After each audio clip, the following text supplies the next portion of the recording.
Right! That was Harriet the Spy, Season 1, Episode 5, The Origin of M. Freaking awesome!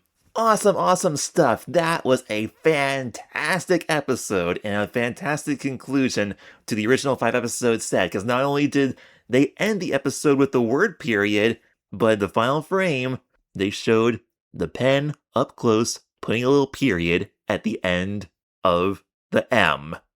This is hands down one of the best episodes of the series. I don't know which one I like better, The Origin of M or Cross My Heart and Hope Not to Dance. I think this one might be a little bit better than Cross My Heart. And once again, this show kind of follows the same formula for each episode. Like in the beginning, Harriet's got this problem and she's trying to solve. And in the middle, they show Harriet trying to solve this problem like a sophisticated spy going on a really dangerous adventure trying to get things fixed. But then it backfires, and then towards the end, Harriet finds a better way to come up with a resolution. Like, for the most part, that's what happens in every episode, with the exception of episode 1, of course, because Harriet went back to Mrs. Plummer's apartment again, which I didn't really approve of.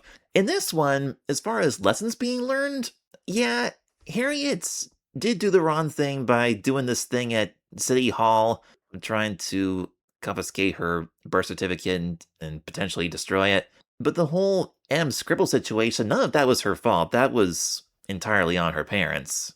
And I guess the lesson of the day being, for this particular episode, you know, your parents sometimes make decisions that you won't really agree with it, and it is what it is. There's not always something that you can do about it, but just know that you're not alone, that other people have to deal with this kind of situation too sometimes. And that's what Old Golly showed her. So I wonder if Old Golly was planning to tell Harriet herself that her middle name was not really Willa, but it was really Myrtle. Then Old Golly got frustrated when Harriet kind of spoiled Old Golly's plan to tell her herself, when Harriet blurted out the whole Willa thing in front of Mrs. Galliano, and then Mrs. Galliano confronted her daughter, Old Golly, about the whole Myrtle thing once again.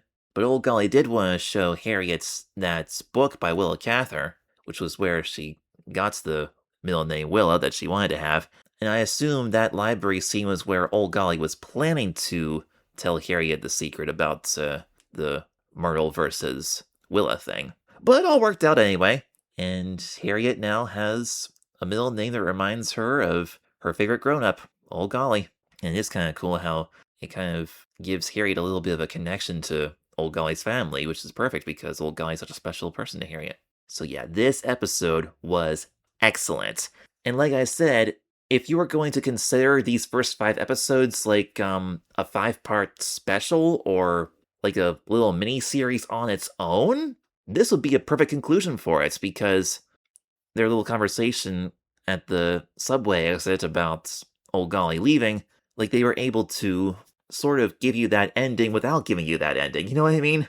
The original Harriet the Spy book is split into 3 sections called Book 1, Book 2, and Book 3, and Old Golly's departure with Mr. Waldenstein is the conclusion of Book 1 before it transitions to the middle section, Book 2. And since this TV series was getting ready to go on a mid-season hiatus, this episode felt very much like a season finale. If episodes 1 through 5 were their own season, and then 6 through 10 were a separate season, yeah, this is definitely a perfect Season 1A, like Season 1 Part 1 finale. I enjoyed that a lot. Now, I said before we conclude this, I'm going to give you my thoughts on what I think of this show so far. So far, this is a very fun show. This might be my favorite cartoon of the 2020s. It really might be. It really might be. The animation is fantastic. I love the character designs. Harriet's facial expressions, in fact, everybody's facial expressions, are super adorable. I like the way they're drawn. The backgrounds are really cool, even though some of the details are a little off, which I don't particularly appreciate. And I'm still not 100% sold on the idea of Harriet being a spy.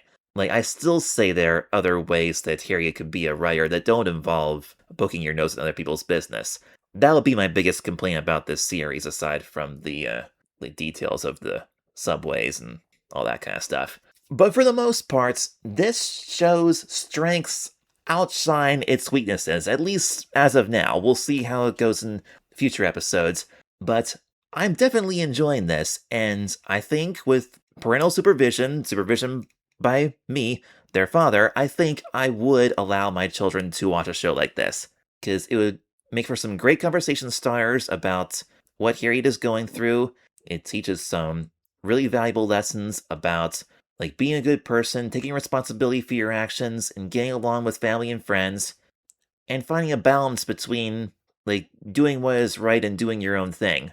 Those are all very good lessons for kids to learn. Out of the two Apple TV shows that I'm reviewing on my podcast right now, Frog and Toad and Harriet the Spy, I'm not sure which one I like better.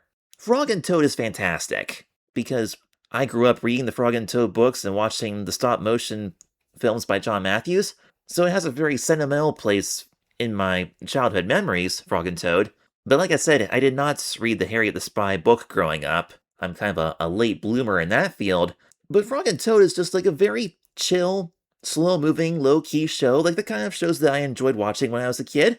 Whereas Harriet the Spy, watching this, especially as an adult, is really captivating. Like, I'm hooked. It's getting my attention big time. I'm very invested in the stories and the aesthetic, and just, I don't know, the overall vibe of this show is just so enjoyable. It's so rare to find a show like this these days, like a show with preteen characters that moves at a moderate pace that I can easily absorb, and nobody's saying terribly nasty things or beating each other up.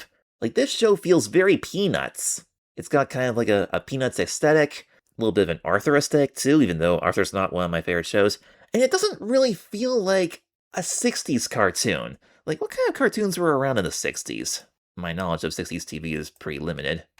Yeah, in the 60s, we had things like the Flintstones, the Jetsons. If you want to talk late 60s, there was Scooby-Doo, there was also Johnny Quest, Batman, Bugs Bunny, Pink Panther, Underdog, and Felix the Cat, of course. But yeah, there wasn't any slice of life shows like this.